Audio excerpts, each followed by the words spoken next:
साथियों नमस्कार। आज हम इस वीडियो के माध्यम से जानकारी लेंगे कि इस बार ईसीआई द्वारा फॉर्म्स और लिफाफों संबंधित क्या क्या बदलाव किए गए हैं। साथियों जैसा कि आप जानते ही हैं कि पिछली बार तक हमें सभी फॉर्म्स और लिफाफे इस तरह के बोरी के बैग में भरकर मिला करते थे जो बहुत ही लूज कंडीशंस में होते थे और जिसकी वजह से हमें उन्हें ऑर्गेनाइज करने में काफ़ी बड़ी कठिनाई का सामना करना पड़ता था। लेकिन इस बार ईसीआई ने बहुत ही बेहतरीन बदलाव किए हैं जिसकी वजह से ये बहुत ही आसान प्रक्रिया होने वाली है और इस बार इस बोरी के बैग को इस सुंदर से बैग के साथ रिप्लेस कर दिया गया है। इस बैग के अंदर हमें 2 प्लास्टिक के कंटेनर मिलते हैं जिनके अंदर सीलें होती हैं और दूसरा सामान होता है। इसके अलावा इसमें कुछ बुकलेट्स हैं। इस बार हमें बुकलेट्स के रूप में ऑर्गेनाइज्ड रूप में सभी फॉर्म्स मिल रहे हैं। इसके साथ साथ एक फ़ाइल है, बड़ी फ़ाइल है। फ़ाइल के अंदर हमें डिफरेंट लिफाफे और उन लिफाफों में कौन से लिफाफे डलने हैं ये सब लिखा हुआ, प्रिंट किया हुआ मिल रहा है। तो इस बार हमें इस तरीके से फॉर्म भरने में, फॉर्म्स को लिफाफों में डालने में और लिफाफों को फर्दर बड़े लिफाफों में डालने में बहुत ही आसानी होगी, ऐसा मेरा मानना है। साथियों ये प्लास्टिक का बड़ा कंटेनर है। इस कंटेनर में हमें स्टेशनरी आइटम मिलते हैं। स्टेशनरी आइटम में stamp pad 1, matchbox 1, signboard 1, presiding officer लिखा हुआ 1 स्टिकर, पोलिंग ऑफिसर 2। ये स्टिकर है, आप पोलिंग ऑफिसर की सीट पे चिपकाएंगे। ऐसे ही ये जो है फीमेल का स्टिकर आपको मिल जाएगा। ऐसे ही polling officer number 1, polling officer number 3 आदि के स्टिकर मिल जाएंगे। और क्या क्या है ये जानकारी इस पर स्टेशनरी बॉक्स वाले आइटम पर लिखी हुई है और सीलिंग वैक्स, ब्लेड, ये packing paper sheet, drawing rubber और इस तरीके से ये सारा सामान आपको इस बॉक्स में मिलेगा और ये इतने सारे स्टिकर्स भी आपको मिलते हैं। हमारे किट बैग से अगली जो नोटबुक हमें मिलती है वो है रजिस्टर ऑफ वोटर्स 17A। इसी रजिस्टर ऑफ वोटर्स में जो कि स्टैट्यूटरी बुकलेट है, इसमें हमें इलेक्टर्स का पूरा ब्यौरा लिखना पड़ता है और ये जो है बुकलेट हमारे जो पोलिंग ऑफिसर नंबर 2 के पास होती है और इस बार की इंस्ट्रक्शन ये हैं कि एक्चुअल पोल शुरू होने से पहले प्रिजाइडिंग ऑफिसर को पोलिंग ऑफिसर नंबर 1 की प्रेजेंस में इस पर लिखना है, total in the control unit is entered and found to be 0। ये हाथ से लिखना है और उसके बाद ही पहले मतदाता को वोट करने देना है। इससे हम जो पुरानी गलतियां कर देते थे कि मॉक पोल के डेटा को क्लियर नहीं करते थे, वो अब गलती होने की संभावना ना के बराबर हो जाती है। और ये है हमारी statutory booklet number 2, white booklet है और ये इसके अंदर हमें मिलती हैं 4 चीज़ें। यानी कि पहले list of tender voters 17B 2 quantity है, the account of voters record 17C 30 है और list of challenged vote in form 1402 है और list of blind and infirm electors in form 14A 2 है। तो इस तरीके से इसके अंदर हमें क्वांटिटी पता लग गई और इस बुकलेट के अंदर क्या क्या लिखा हुआ है ये हमें पता लग गया। ये लिस्ट ऑफ टेंडर वोट्स है। ये लिस्ट ऑफ टेंडर वोट्स, इसमें name of इलेक्टर, serial number of electoral roll, serial number in register of voters 17A of person who has already voted in place of electors. अच्छी बात तो ये रहती है कि आपके बूथ पर कोई ऐसी सिचुएशन जिसमें टेंडर वोट डालना पड़े आए ही ना, क्योंकि टेंडर वोट डालने की सिचुएशन उसी कंडीशन में आती है जब पोलिंग ऑफिसर नंबर 1 ने जो पहचान पत्र है उनकी जांच ढंग से नहीं की है। एक और बात ध्यान दें कि अगर आपके टेंडर वोट 5 से ज़्यादा हैं तो आपका बूथ जो है वो स्क्रूटनी में आ जाता है। तो इस तरीके से ये अगर नहीं है कोई भी तो आप इस पे नील लिख के इसको भर दें। इसके बाद 17C इसके अंदर 30 कॉपीज़ हैं, 30 कॉपीज़ हैं, 30 कॉपीज़। ये आपको आपके बूथ पर उपस्थित सभी पोलिंग एजेंट्स को इशू करना होता है। इसके बाद इसी में हमें एक फॉर्म मिलता है, वो है form 14, list of challenged vote. Challenged vote भी आजकल नहीं के बराबर होते हैं।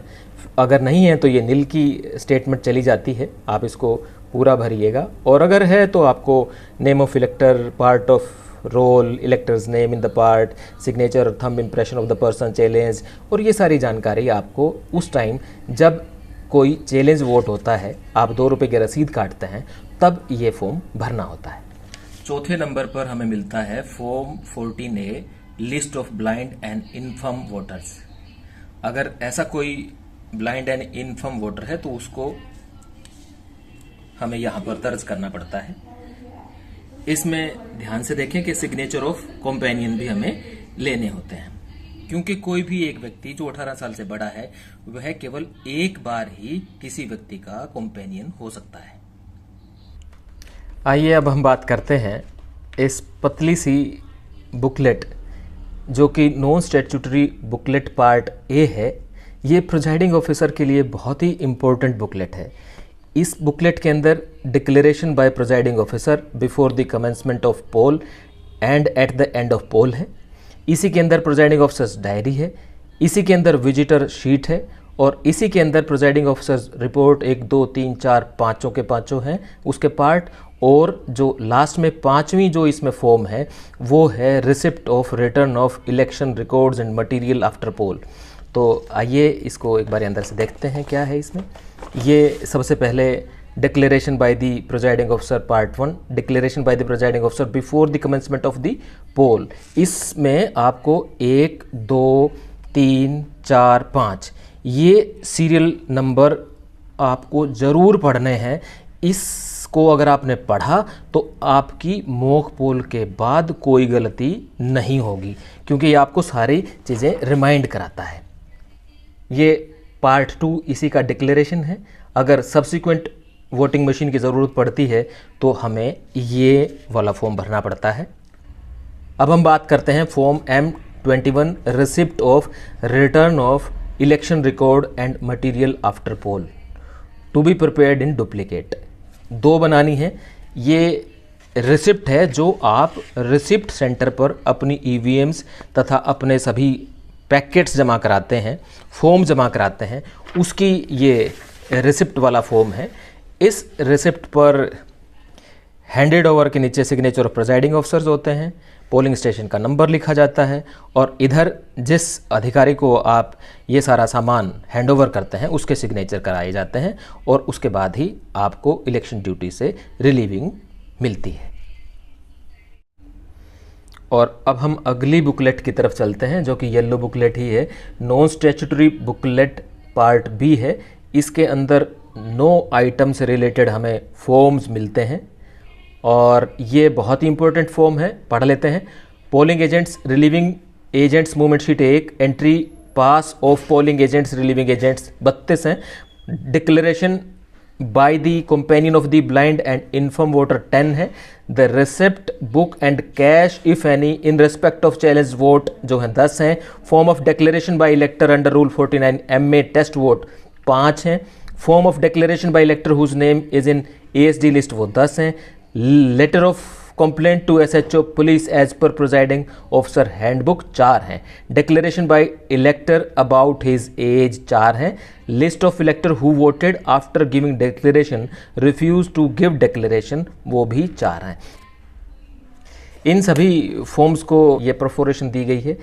यहाँ से हम आराम से फाड़ सकते हैं और इनको भरने के बाद इनके जो लिफाफे हैं उनमें हम इनको भरने के बाद रख देंगे और लिफाफों को हम आगे अगर सील करने की ज़रूरत होगी तो सील करेंगे और नहीं सील होगी तो उनको ओपन जमा कराएंगे। अब हम अगली बुकलेट की बात करते हैं जिसमें कैंडिडेट इन्फॉर्मेशन बुकलेट 06 है। ये list of contesting candidate form 7A ये आपको अपने बूथ पे चस्पा करनी होती है, वो इसी बुकलेट में है। Photocopy of signature of candidate oblique agents ये जो है इसी के आधार पे आप जो है कैंडिडेट के सिग्नेचर मिलाते हैं और अपॉइंटमेंट जो पोलिंग एजेंट्स को जारी हुई है उसके साथ उसका मैच करते हैं। बहुत ही इम्पोर्टेंट बुकलेट है, इसमें ये 2 चीज़ें आपको मिलती हैं। इसी कड़ी में ये है वोटर स्लिप्स स्टैट्यूटरी बुकलेट 3। इसमें जैसे इलेक्टर 500 के लिए है, हो सकता है आपके बूथ पे 1200 वाली हो, 1000 वाली हो, तो ये अलग अलग हो सकती हैं। इनका सीरियल और 17A का सीरियल अलग अलग नहीं होना चाहिए। अब हम बात करते हैं अगली बुकलेट नंबर CEO 1 की। इसके अंदर प्रिजाइडिंग ऑफिसर चेक मेमो है, एक है। इसके बाद ये इसमें कुछ हैंडबुक्स हैं और इसमें इम्पोर्टेंट बात यह है कि form PS05 voter turnout report भी जो प्रिजाइडिंग ऑफिसर को भरनी होती है वो है। और इसमें जो ये 7वें नंबर पर है, ये जो है प्री प्रिंटेड सीरियल नंबर, ये वो वाली स्लिप है जो पोल के समापन के समय कुछ लोग अगर क्यू में हैं तो प्रिजाइडिंग ऑफिसर को उन सभी लोगों को मतदान करने के लिए एक एक pre printed serial number slip देनी होती है। मान लेते हैं कि जिस समय पोल का समापन होना है 6 बजे शाम को, उस समय 7 लोग जो हैं वो क्यू में खड़े हैं, तो ये पहली 7 जो हैं यहाँ तक की स्लिप जो है आप उल्टे क्रम में जारी कर देंगे। साथियों, इस बार जो हमें एनवलप मिलने हैं वो इस तरह की, ये बहुत ही सुंदर सी फाइल में मिलेंगे। और अच्छी बात ये है कि इस फाइल के ऊपर ही हमें ये बताया जाता है कि हमें 7 तरीके के एनवलप मिलने वाले हैं और उन 7 तरीक़ों के एनवलप में कौन कौन से फर्दर एनवलप उसमें रखे जाने हैं ये भी ब्यौरा दे दिया है।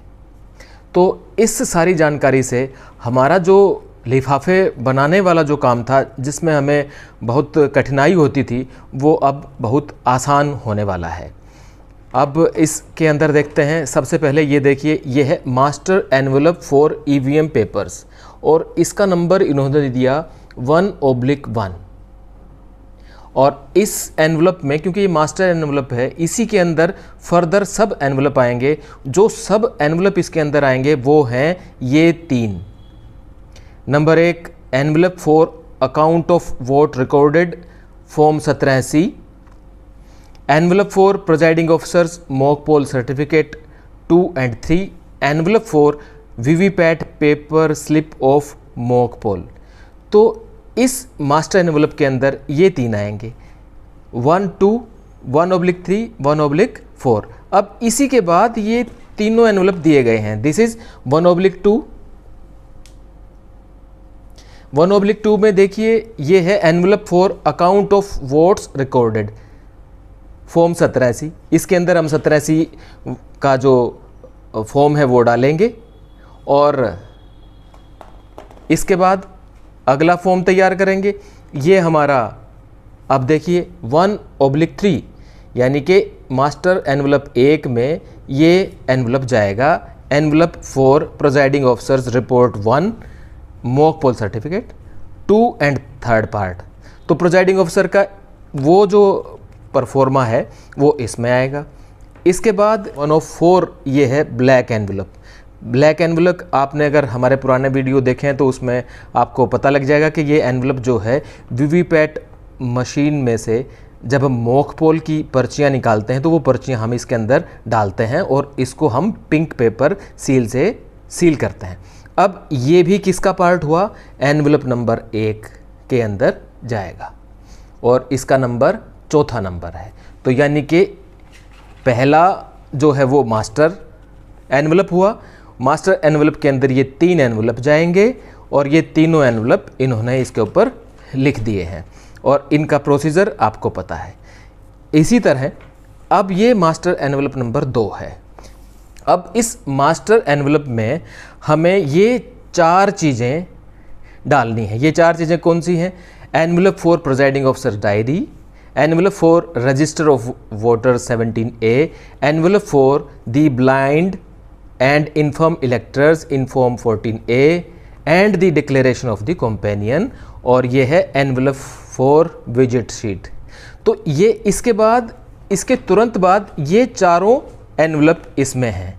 तो इन एनवलप में आप इनसे संबंधित जो परफॉर्मा है वो भर के इसके अंदर रखेंगे और ये जो परफॉर्मा है ये आप इस मास्टर परफॉर्मा इस बड़े वाले परफॉर्मे में डाल देंगे।